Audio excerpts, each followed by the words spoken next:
Bonjour, Monsieur Le Bailly. Bonjour. D'entrée de jeu, est-ce que vous pouvez vous présenter brièvement et décrire votre lien avec le district des Monts? Oui, alors brièvement, je suis père de trois enfants. Je vis à Charlebourg depuis 21 ans. Je suis directeur général d'un organisme de loisirs, donc dans Charlebourg également depuis 12 ans. Et avant ça, je travaillais aussi dans Charlebourg, là, dans un camp de vacances, là, un peu plus bas dans le Carré-Tracy. Donc, ça fait vraiment très longtemps que je travaille. Je travaille dans les écoles également, notamment dans une des écoles d'Orsainville. Donc, je connais bien, bien, très, très bien Charlebourg, bien le district Léman. Et puis, j'ai une bonne connaissance là, des enjeux principalement communautaires et surtout du loisir là, au niveau du district. On a beaucoup entendu parler dans les dernières années là, au Québec que la politique municipale, ben, c'est pas facile. Élections Québec rapportait en début d'année que plus de 1000 élus ont quitté leur poste depuis le début du dernier mandat. Il semble vraiment y avoir un problème. Quelle est votre opinion sur le sujet? Ben, c'est la quasi-totalité des élus qu'on a dans les municipalités, aussi bien dans les petits villages que les villes ou les grandes villes, prennent leur mandat à cœur. Donc, ils investissent beaucoup d'eux-mêmes, il faut beaucoup de compromis, parfois complexes là, au niveau familial ou socialement. On le voit même au niveau de la campagne. Et puis, même au niveau de la campagne, on dit souvent, ben, attends, c'est rien la campagne. Donc, quand tu seras élu, c'est plus que ça encore. Donc, il y a un investissement personnel qui est mis dedans. Donc, les, les- les, euh, ils veulent améliorer la vie de leurs concitoyens. Ils ont un enjeu personnel là-dedans. Et puis, l'appareil municipal, c'est complexe. C'est difficile à comprendre, les rouages, ce qui amène les décisions, ce qui est inévitablement, il va y avoir des gens qui vont être insatisfaits par les décisions parce qu'ils n'auront pas été consultés de chaque étape. Mais une étape pour faire un projet, ça peut être plusieurs années et on va consulter les citoyens quand on arrive au bout. Donc, on ne peut pas consulter les citoyens à chaque étape, à chaque petit morceau, parce que on n'en finirait pas, ça serait encore plus long. Déjà qu'il y a beaucoup de consultations qui vont se faire. Donc, je pense que les citoyens, ils vivent, certains citoyens peuvent vivre une frustration quand ils arrivent devant, ils ont l'impression que c'est déjà décidé et puis qu'en fait, on peut juste leur dire, ben, ça va être ça, puis pas autre chose. Donc, aujourd'hui, de nos jours, je dirais depuis une couple d'années, mais je vous dirais que la COVID, je pense, a provoqué, a accentué tout ça. On a plus de difficultés en tant que personne à s'exprimer de façon posée, réfléchie, tranquille et de discuter, d'être dans un discours. On est en fait beaucoup dans une société d'opinion aujourd'hui, mais normalement, une opinion, ça met des années à se forger. Ça prend du temps à se forger. C'est des idées. Mais aujourd'hui, une opinion, si on n'a pas une opinion le lendemain sur un sujet, on n'est pas intéressant. Donc, on vit là-dedans. Je pense que les réseaux sociaux sont un mégaphone de ça.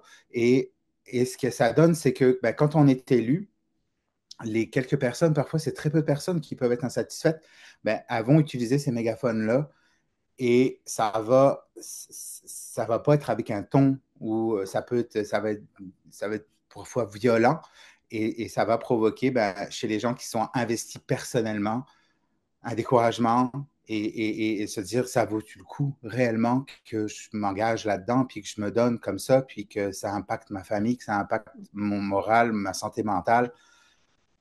Et c'est ça. Mais je pense que c'est un ensemble de choses qui amènent à ça et c'est ça. Mais c'est pas une opinion. Pour l'instant, c'est une analyse, un avis.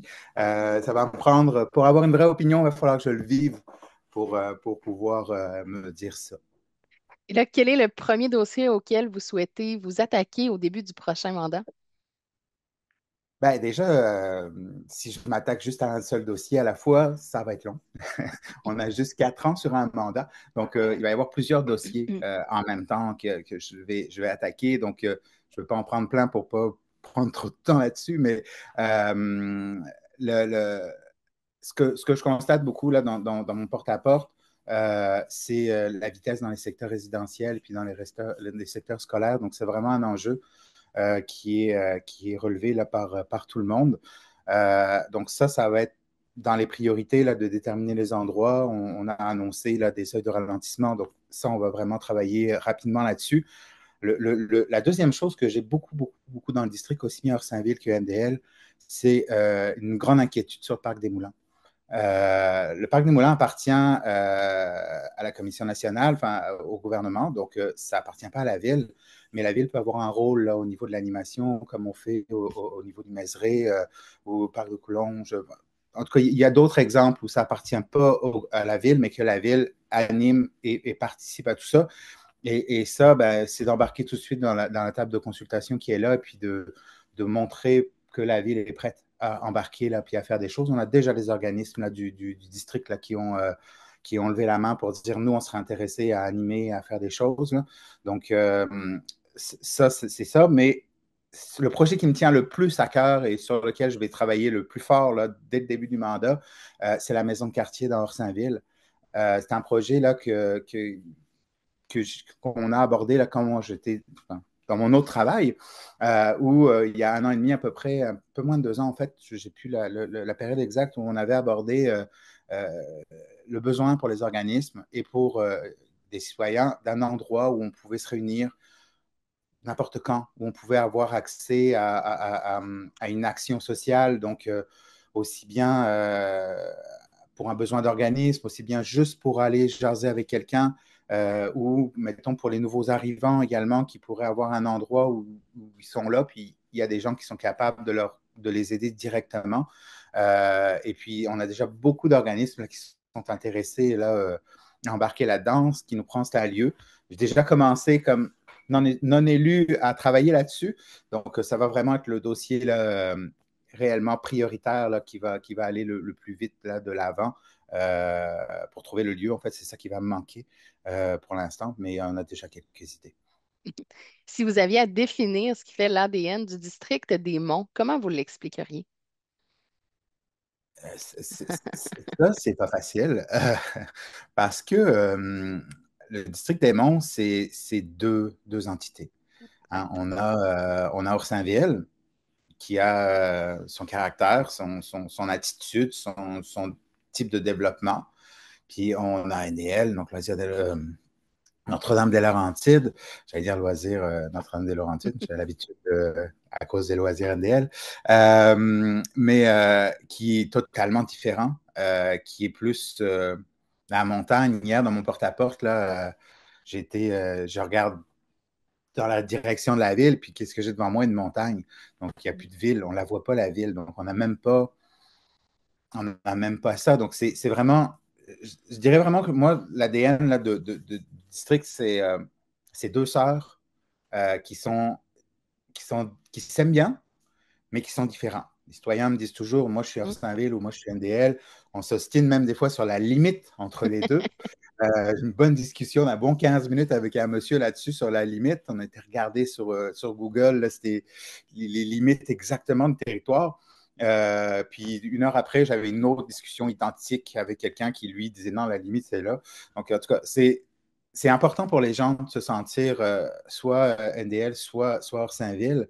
Et puis il faut que ça reste. Il faut que ça reste. En fait, la ville de Québec, là, depuis les fusions, en fait, c'est un patchwork où on a plein de petites villes qui sont là. Ces villes-là sont devenues des quartiers.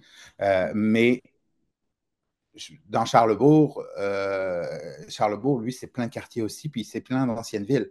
Donc, c'est ça. Donc, il y a cette nostalgie ou cette différence, je dirais, là, qui est marquée, là, surtout plus on monte au nord et plus c'est marqué. Puis même, de toute façon, au niveau paysage, au niveau tout ça, on est à la campagne, là, on s'amuse souvent à m'achaler avec ça. Puis j'ai achalé beaucoup dans les loisirs NDL sur Il neige-tu chez vous alors qu'il pleuvait chez nous. C'est un peu plus bas à Charlebourg. Là.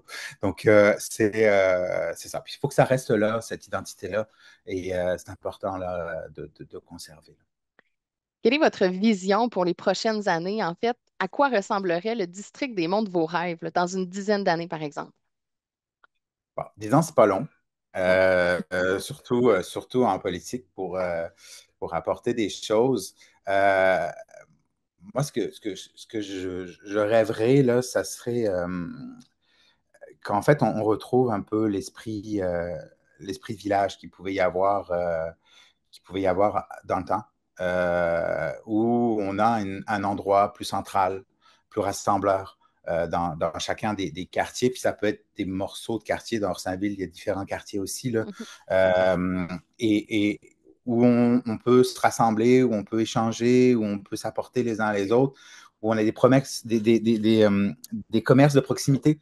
Ça, c'est quelque chose qui manque énormément dans le district. En fait, on n'en a pas. On a un café par là-bas dans NDL, là, puis c'est tout. On n'a même pas une autre grande chaîne ou quelque chose comme ça. Donc, il n'y a pas d'endroit où on peut s'asseoir et puis rencontrer du monde, croiser du monde facilement. C'est ça Et puis, c'est ça. Donc, dans mon rêve, on a ça. À un endroit dans chaque quartier où on peut se rencontrer tranquillement en allant se promener, puis on sait qu'il y a des gens. On a des parcs, mais ces parcs-là sont Parc Saint-Pierre, ça va bien hors Saint-Ville, là, mais c'est ça. C'est de réussir, ça serait de réussir à faire ça. Mais ça ne sera pas facile parce qu'on n'a pas les lieux.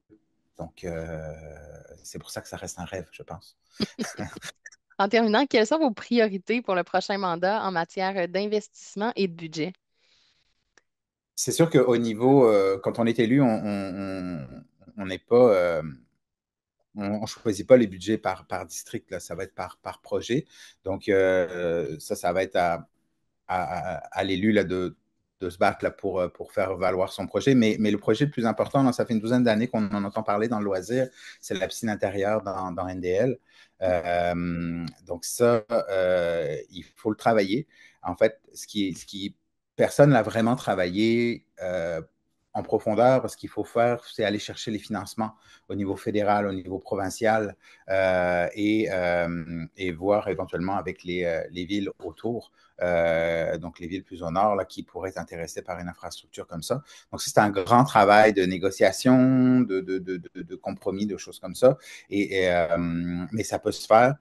Moi, mon objectif, c'est vraiment d'arriver à la fin du mandat où on sait que ça va être construit et on a déjà fixé une date là, où on commence les travaux. Donc, c'est ça.